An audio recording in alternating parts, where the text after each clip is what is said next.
Good morning, everybody. You guys did a great job with the personal reflections. For those of you who handed them in, it was really neat for me to read through them, and especially the questions that you asked. There's a lot of overlap in the questions, and that's very helpful. One of the questions that came up was, has there been discussions in class or in workplaces that have led to arguments because of offensive words shared by people or amongst classmates or coworkers? And I thought that was a great question. The answer is yes, but it's a bigger question than that. There's two ways to approach diversity.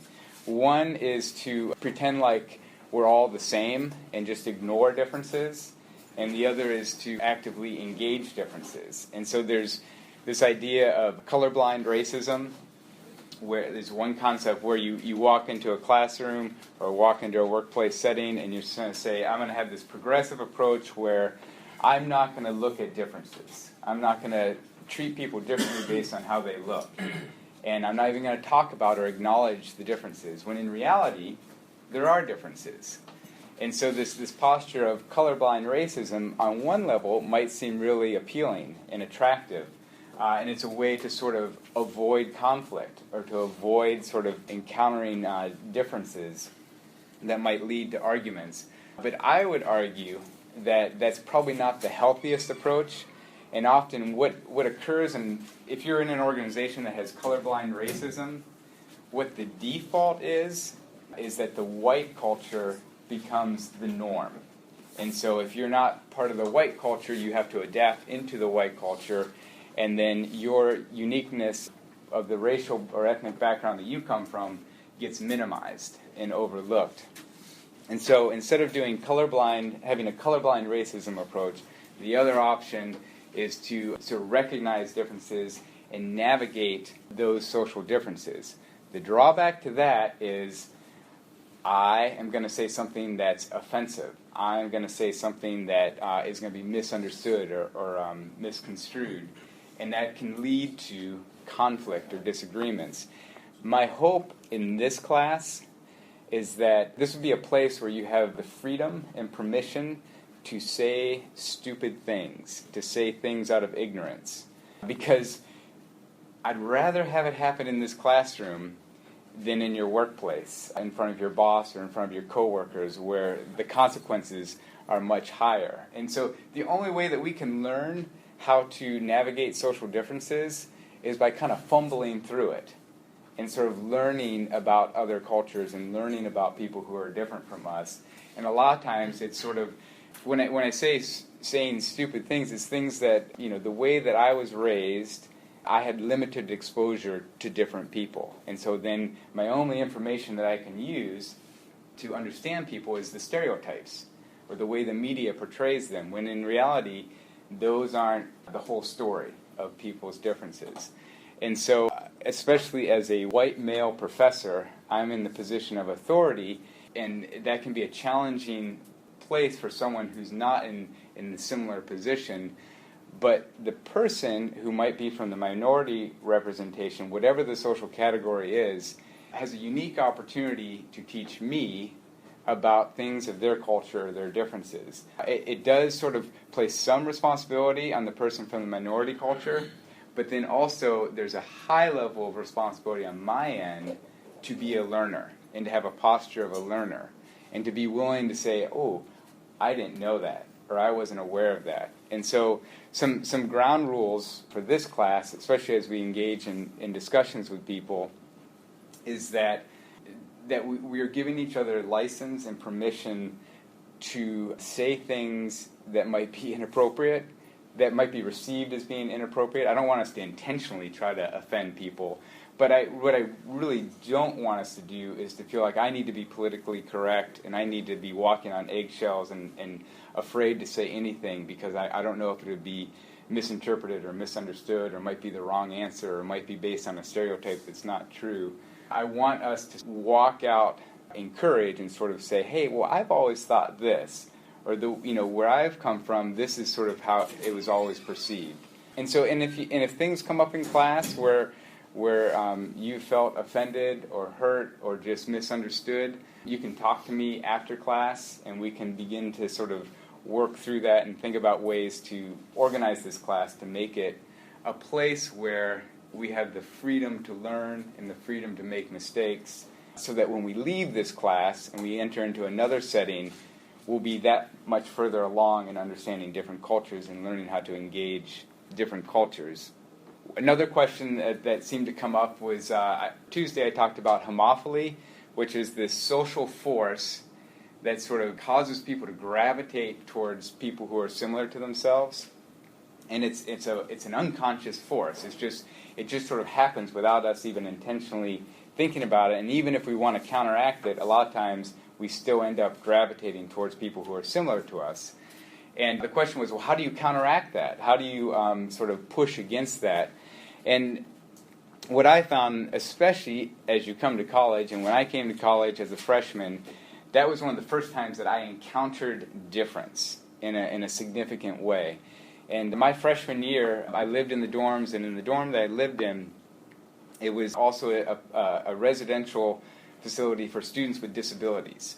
And so the entire first floor of the dorm was students with disabilities, varying levels of disabilities. And so every day I'd walk down my steps to the first floor and then out onto campus, and I'd pass by a variety of students with different disabilities. And when I encounter difference, or when anyone encounters difference, we have a choice of either engaging that difference or avoiding that difference. And really the safe, conservative thing to do is to just sort of avoid the difference, or just sort of ignore the difference, or sort of pass by the difference. And I remember there was one woman named Jennifer, and she was in a wheelchair. She had physical mobility challenges. Actually, where I met her was in the dining service area and eating, because she was in the line trying to get her food, and usually she had an aide who was with her, but the aide didn't show up. So she was trying to navigate her wheelchair through the food line. And so I said, well, hey, can I help you? And then after I helped her get her food, we sat and ate dinner together. And that was sort of the start of a friendship with someone who was socially different from me. And it was an opportunity for me to sort of discover what the world of someone with physical mobility challenges, what that world for them is like, navigating a world that is sort of biased towards those who are physically able. And the food line was just one example, but as I talked with her, she told me about so many other things, like when it's raining, she doesn't have the luxury of just sort of throwing on a raincoat or holding up an umbrella and running to class to avoid the rain. It's sort of like, for her, it was a much bigger challenge or dilemma of, do I even go to class? And a lot of times, her presence, she would have to miss class more often than the average student. And she would say that it was a challenge because her professors thought that she didn't understand why she was being absent. And a lot of times it was just logistical things that people with full physical mobility didn't even have to deal with. And yet she felt like she was being perceived as someone who didn't care as much, or was taking advantage of the system, or sort of using her disabilities as a way to skirt responsibility. And so for me, through that relationship, I became much more sensitive and aware and cognizant of issues with people with disabilities, and sort of the accommodations that universities and workplaces want to make to accommodate people with disabilities. Now, I still have biases or challenges in thinking through how much do you accommodate, or what is, to what degree do you make accommodations for people. But at least it was in talking with her and having meaningful interactions with her that it made me just sort of more sensitive to the realities of what's going on in her world, or people with similar challenges. So I want you to take out a piece of paper, and I want you to think about and write down a time when you met someone who is socially different from you and you interacted with them in a meaningful way. So write down an experience where you met someone who is socially different from you along some dimension or category, and where you actually had a meaningful interaction with them. Okay, now I want you to pair up with the person next to you and share about that experience, what you learned, what you felt, what your thoughts about that experience were. So pair up and share with someone next to you. Okay, let's transition. I want to hear, does someone want to nominate If you heard someone share an experience, can you just raise your hand and nominate that person to share with the rest of us? So my sister, she has autism, so she had to go to high school like for those learning disabilities, and kind of like interacting with her friends and just the different way they think and work and act socially was like a challenge for myself to kind of have to adapt to. So yeah, that's a great. How old were you when you had that experience? Now, so like it's probably since I've been 17, she's been in high school. Oh, okay. Yeah, no, that's a great example. Okay. I work at the YMCA at the front desk, and a lot of like group homes and places like Stone Belt and Life Designs have memberships with us. So we always have a really diverse group of people walking through the door, and there was one woman who would come in with her caregiver every single time I worked. Mm-hmm. And her back, her spine was at like a 70-degree angle, and she had to walk with a walker and stuff, or a wheelchair sometimes. And she really wanted to take a group exercise course in the water, because she can swim pretty well. Wow. It's just harder for her, so we had to work with our instructors to meet with her to try to figure out a way that she could take the course. And she ended up taking it twice a week. Wow. I played lacrosse in high school in the last game of the season. It just so happened to be one of the best teams in America that we played. There was a kid in my high school that had cystic fibrosis. In the last minute of the game, they brought him in, scored a goal. Wow. Well, mine was kind of like yours. In the 6th grade, like my desk was like placed to like a special education student, and this like he couldn't really participate in class or anything. He was just there so he could like feel like he was in class, and I just like talk to him daily and give him attention, and I kind of feel like where he was coming from. That's good. Yeah, I mean, reality is we will encounter difference. In our daily lives, we will encounter people who are different from us, and we have a choice of whether to engage that difference through meaningful interaction or just simply saying hello or what's your name, or we can kind of take the default path of avoiding difference. It's just how we are. We gravitate towards things that are familiar and similar to us, and we move away from things that are different. And part of it is just protection. Like, I don't want to say the wrong thing, or I don't understand, or I'm not sure, where this could go. And so it's a risk. But I would say, and probably each of you who have had these experiences on the back end of engaging difference, there's great reward of a deeper understanding, a deeper appreciation, a deeper awareness of the people around us. And so for me, that's sort of a way to counteract this social tendency of homophily. So the chapter that you guys read was an introduction to what is diversity. And the technical definition of diversity is the distribution of differences among people along a particular social dimension or social category. And I think one thing that's important to point out with this is that diversity is a group-level phenomena, in that it's social groups that reflect diversity. It's not individuality, because in a sense, I could say, oh my goodness, this room has infinite diversity because there's a bunch of individuals in this room and everyone's unique and different. That's individuality, and that's accurate and true. But when we talk about diversity, we're talking about it's a group-level phenomena. And so, in a sense, society is broken up into different subgroups. So you're still individuals and you still have your uniqueness, but as a social phenomena, diversity is taking groups of people and then putting them into different categories. And so I want to differentiate between that, because a lot of people say, well, we're all different. We're all different. And that's true. You are.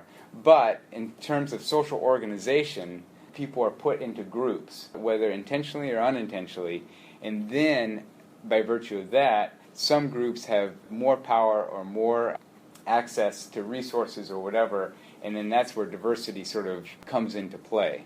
So I want to make that distinction.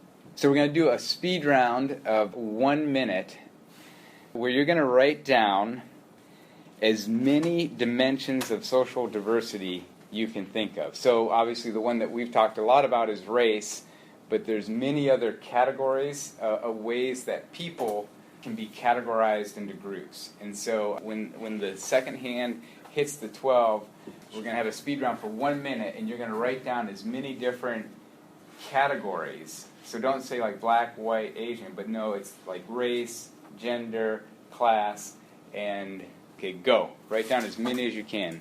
You have 15 seconds left. Get creative. Think of all the different ways people could be organized. Okay, stop. Count them up. Count up how many you came up with. And if you had 5 or more, stand up. Okay, if you had 10 or more, stay standing. Okay, if you had... Okay, we have 4 people saying. Say how many you had. I had 11. 11? 10. Cool. Very good. Okay, so we're going to put them all up here. I'm going to use these different categories for the remainder of the lecture. So if people can start throwing them out, and I'll write them up here. Race. Religion.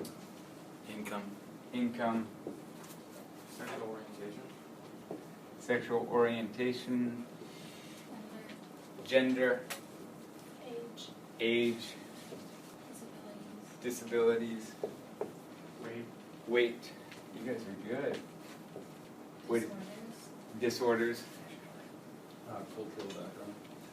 Cultural background. Geographic location. Geography. Physical and mental ability. Physical abilities. That. And mental. Education. Education level. Good. Any others? Hair color. Hair color. Good. Family structure. Family structure. You mean like if you're a single child or have multiple kids? Yeah, or or- like if your parents are divorced or if they're still yes. together. Yep. Any others? I saw a hand, didn't I? Yes. Height. Yeah, so class, socio-economic class. Any others that are not up here but they're on your paper? Eye color. Eye color? Very good. So I know there's one more because someone wrote it as a question. I'll call it handedness. How many people are right-handed versus left-handed? Is a way to classify people. Other ones would be, oh yeah, your major. What your major is. So, and there's probably, oh yeah. Skin tone. Skin tone.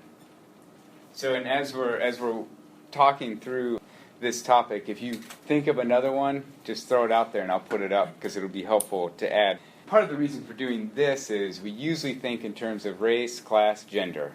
And that's the level of diversity. Usually it's just race and gender is sort of when we think of diversity. But diversity is really any way that society groups people into different categories and then splits them. Yes? I was thinking like job class, like blue collar, white collar. Uh-huh. Yeah, so that would be sort of up in here. There's other types of diversity, like what we're focusing on with this whole course we'll focus on is social diversity, but there's also skills diversity.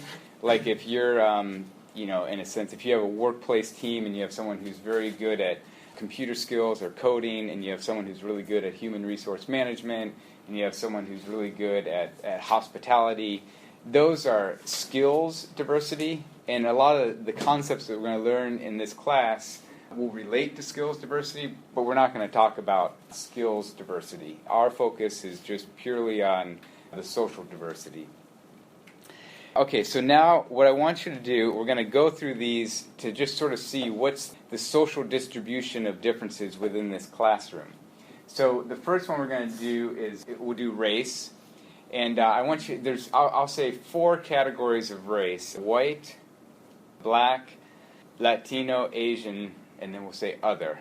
And so I want all of the white people to stand up. If you and this is all self-identifying. So you decide where you're going to go. But all of the white people up here, all of the black students over here, all of the Latino students, and all of the Asian students. So white, black, Latino, Asian. Now, next I want to do gender. So all the female students back there and all the male students. Okay, now I want to do class. And class is, class typically is defined as sort of income level and education level of your parents.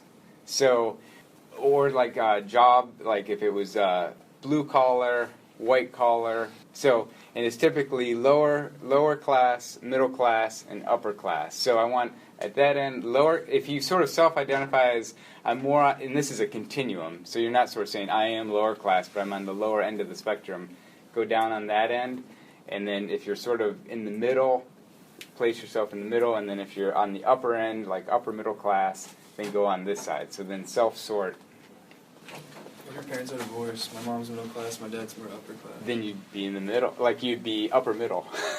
Okay, now we're going to do handedness. If you're left-handed, go to that end. If you're right-handed, go to this end.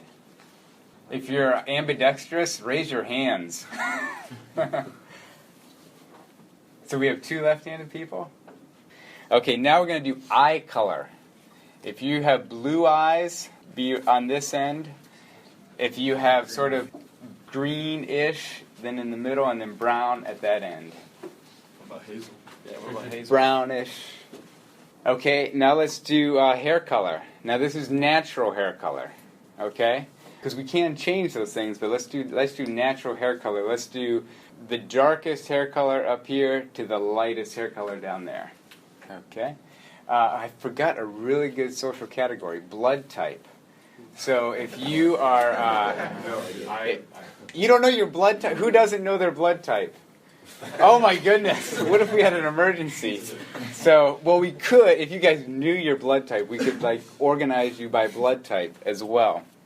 Okay, the next thing we're going to do is, so oftentimes social categories are not in isolation of one another. There's a thing called intersectionality, which is overlapping of social categories. So it would be like race and gender. So what I want is the white females to be up in this corner, the white males in that corner, and then, let's see, black female in that corner, black male in this corner. Asian male right here. All right. Okay, so now everyone can go back to your seats. What observations, just through that exercise of just sort of dividing up the class along different social categories, what observations did you guys make? Corey? Mostly white guys in here. White guys, okay, yeah. What other things? A lot more guys. Yeah. Middle class. Mostly middle class? Uh-huh. What other observations? Things that sort of, just by doing that, you're like, I never thought of that before. Olivia? Just a lot of blue eyes. Blue eyes, uh-huh. People are like swapping around often, and then you can't really tell social class just by physical appearance. So some are observable and some are not.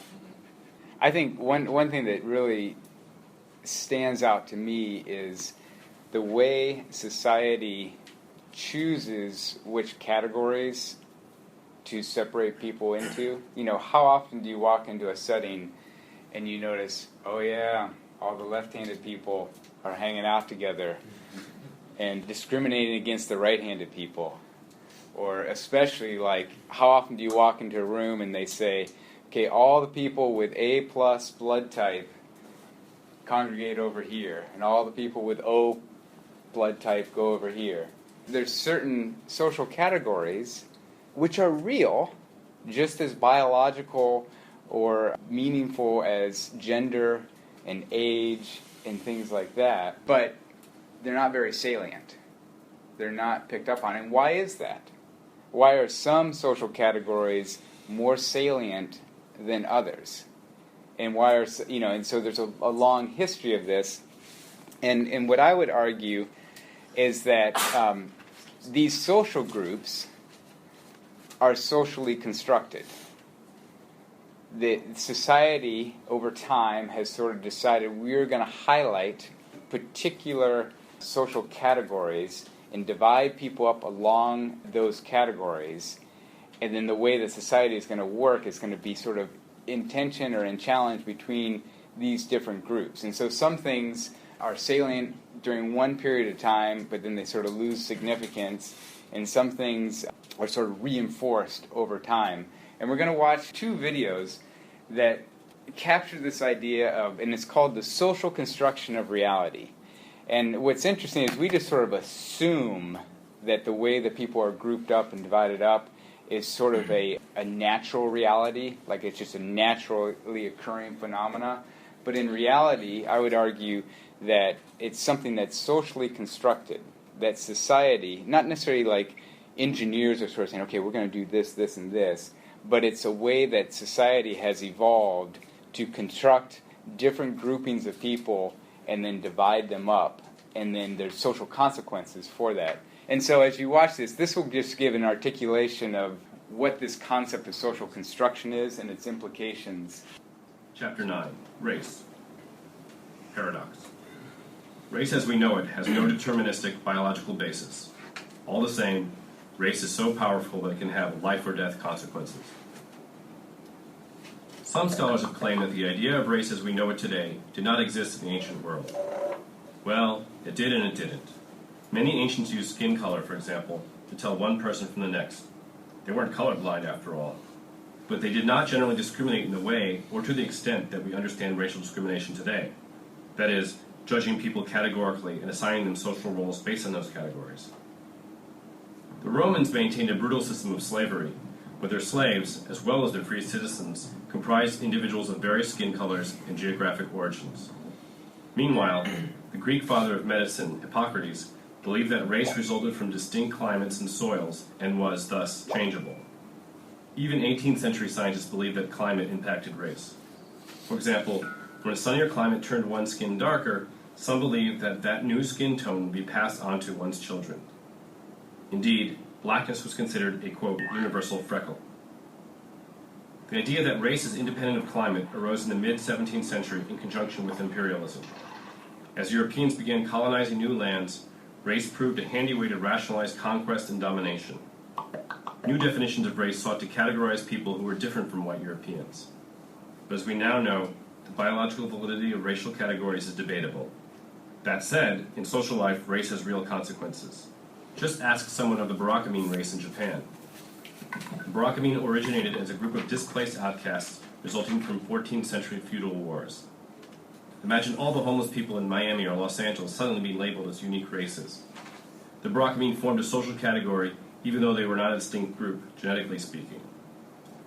Still, many consider the Barakamine a, quote, less human race, despite the fact that they display no physical distinctions from their fellow Japanese. Race is based on the Latin word for root, misimplying long-standing, unique bloodlines. But if you look underneath the social constructs, you'll see that our roots are really closely intertwined. Racial divisions are perpetuated in the interest of groups that wish to maintain power and social exclusion. And that, in turn, is what makes a racing race so difficult. Here's one more way. You may think you know exactly what race you are, but how would you prove it if someone disagreed with you? The fact is, even though race drives a lot of social and political outcomes, race isn't real.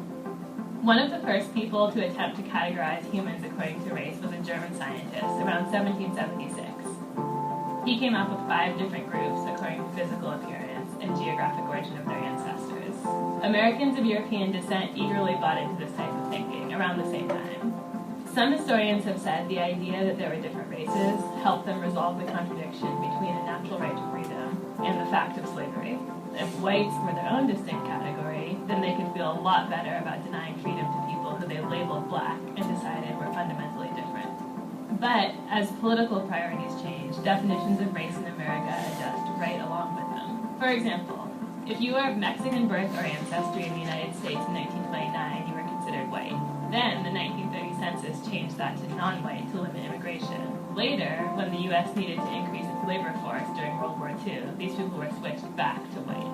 And what it took to be black once varied so wildly throughout the country, from 1/4 to 1/16 to the infamous 1 drop of African ancestry, that people could actually change races just by crossing state lines. Then, suddenly, in 2000, the government decided that Americans could be more than one race and added a multiracial category to the census. This has left many Americans scratching their heads when it comes to selecting who they are. As many as 6.2% of census respondents selected some other race in a 2010 survey. The idea that someone might look one way and identify another way, or that they might be really hard to place in a racial category, is not new. This is why there was a public debate about whether MSNBC's Karen Finney could say she was black, or how we can't even agree on the racial label assigned to the President of the United States. Of course, many people feel their racial identity is very clear and very permanent, but the fact that some people have changed theirs and that no one can really argue with them shows how shaky the very idea of race is. This is all because there isn't a race chromosome in our DNA that people can point to. It simply doesn't exist. When the medical community links race to health outcomes, it's really just using race as a substitute for other factors, such as where your ancestors came from, or the experiences of people who may have been put in the same racial group as you. Dorothy Roberts explains that sickle cell anemia is a prime example of this. The disease is linked to areas with high rates of malaria, which include some parts of Europe and Asia in addition to Africa. It's not actually about race at all. This, of course, does not mean that the concept of race isn't hugely important in our lives. The racial categories to which we're assigned can determine real-life experiences, they can drive political outcomes, and they can even make the difference between life and death. But understanding that racial categories are made up can give us an important perspective on where racism came from in the first place. So I think for me it is a continual challenge to sort of get my head around this idea of social construction of reality, that is race real? Or are these different social categories we talk about, are they real? And it's still an open question. It is debated. I showed you a very biased view on it, but there's definitely people out there who would say there are strong genetic linkages to different races. There's different perspectives.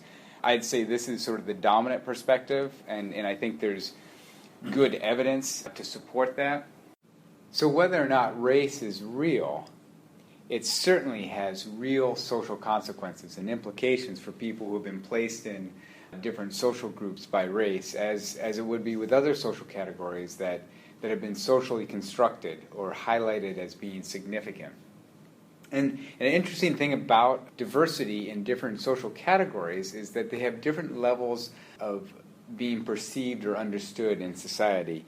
And that's based on a couple of characteristics that are true of all different types of social categories. And the first is that the observability of particular categories. So not all social categories are approached the same way. Some are more observable than others. And in particular, there are some social categories that are physically observable. And so as we've been talking about, race or gender are characteristics that can be observed just by walking into a room. You can quickly identify and categorize people into their racial group or into their gender group because of physical attributes or physically observable characteristics. And some of those then might not be physically observable through physical appearance, but through behavior. So if you watched the behavior of a particular individual, you could begin to categorize them into different groups. And so behaviorally, the observable characteristics through watching behavior, so handedness, so if someone is right-handed or left-handed, is something that could be observed just by watching their behavior. Another one could be looking at people who are physically or mentally challenged in some way, could be observed through watching their behavior. So you have the observability of characteristics, those that are physically observable, those characteristics that are observable through watching behavior. And then there are some characteristics that are purely internal, that you wouldn't be able to identify until the person self-discloses which category they fall into. I mean, the fun example would be the blood type. You wouldn't know what blood type a person is until they told you. But there's other things like class, the education level or income level of the person, perhaps whether they were an immigrant or if they were born in the United States. Some of these you cannot identify until the person discloses it. And in some societies and sometimes when the characteristic wasn't observable, people in positions of power or influence would actually put labels on people so that an internal characteristic or one that was not readily observable could be identified very quickly. And so the best example would be during the Holocaust in the the yellow star that was sewn onto the clothing of the Jewish people in Germany and in Europe. But this is something that's been done in other times where they physically put labels or fabricate ways of making a social characteristic that isn't very observable, making it readily apparent through visual aids. So you had the observability of categories. You also had the variability of categories. So a social category, such as one's race, they are not binary. It isn't like a person is all one category and none of the other. And especially with race, if you think about skin tone, there's great variation in the degrees of skin tone. And so you could have a very dark-skinned African American or someone who's very light-skinned African American. They have different social implications and different consequences for a person's based on where their skin tone fits on that continuum. Very similar with income levels. There isn't just sort of wealthy and poor, but there's a lot of variability within the category of income level. So you have observability of categories, you have the variability of categories, you also have the mutability of categories. And this is very interesting in that society can change the definition of a category over time. And one of the best examples of this is a book that was written, the title of it is How the Irish Became White. And it's a fascinating historical analysis of the categorization of Irish immigrants to the U.S. And when the first wave of Irish immigrants came to the U.S., they were categorized as being non-white. And if any of you know any Irish people, you would know that they're very pale-skinned people, and they're almost the epitome of what would be stereotypically white these days. But when they first immigrated, and when they were first received into this country, those that are in positions of power categorized them as a social group as being non-white. And so they were not given the privileges that the white population was given in the U.S. They were characterized as being non-white. But then over time, as generations of Irish immigrants sort of built up their social status and became more educated and increased in their wealth and took certain occupations and vocational patterns, their status shifted over time to where they were eventually included into the white category. And so that the Irish people became recognized as being part of the white population.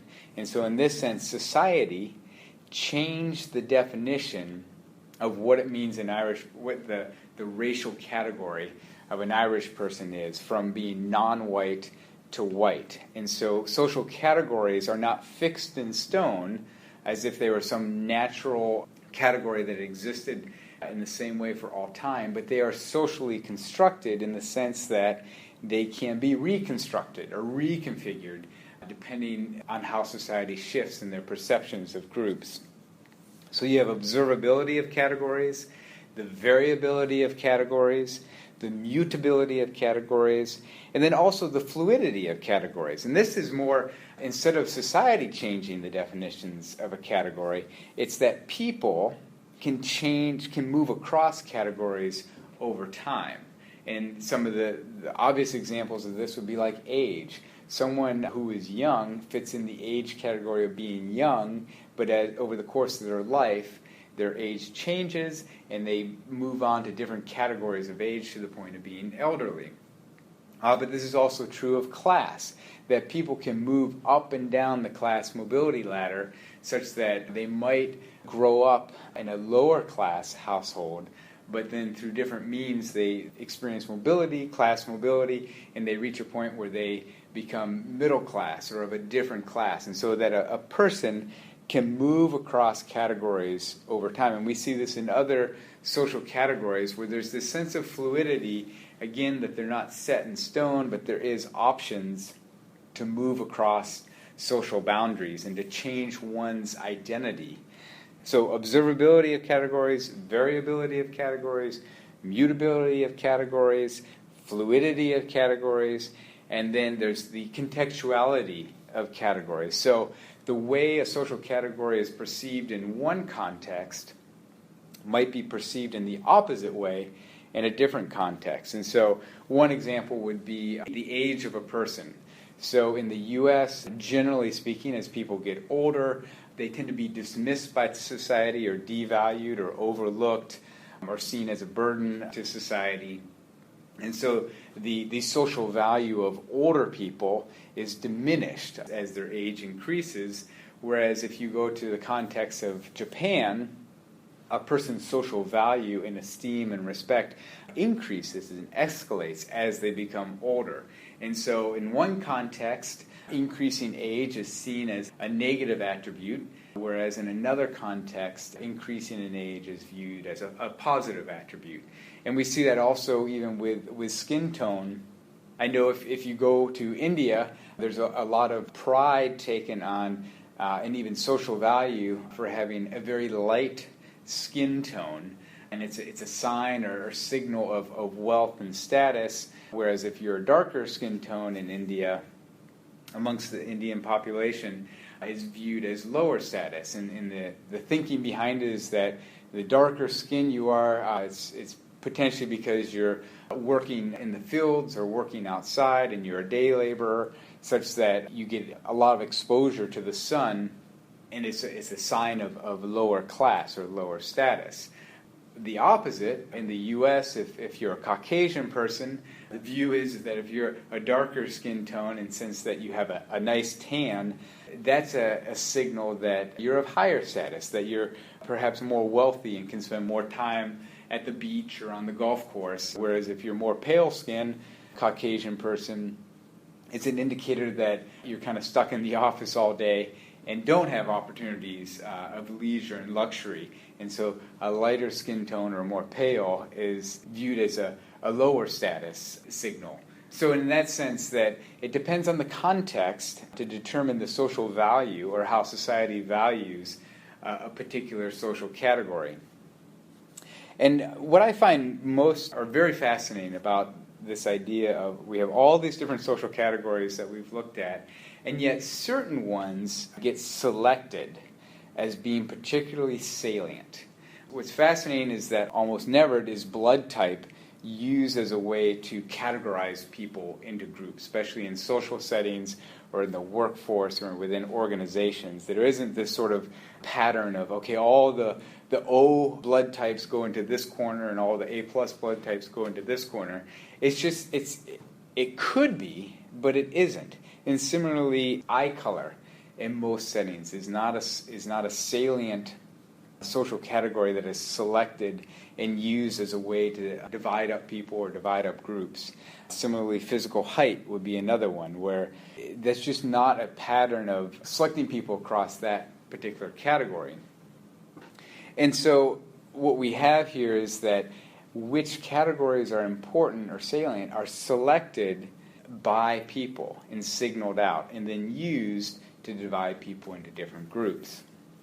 Another interesting component would be the salience of categories vary by context. So at IU, for example, age and education level are not particularly salient because everyone is pretty much of the same age and of the same education level, at least amongst the undergraduate population. And so a particular category which might be relevant in other settings isn't particularly relevant or salient in a setting where the vast majority of people fit within a tight bound of a particular category. But that's not to say that even if you enter into a very homogeneous culture or community, because of this process of social othering, even the most homogeneous societies find ways to differentiate themselves from each other.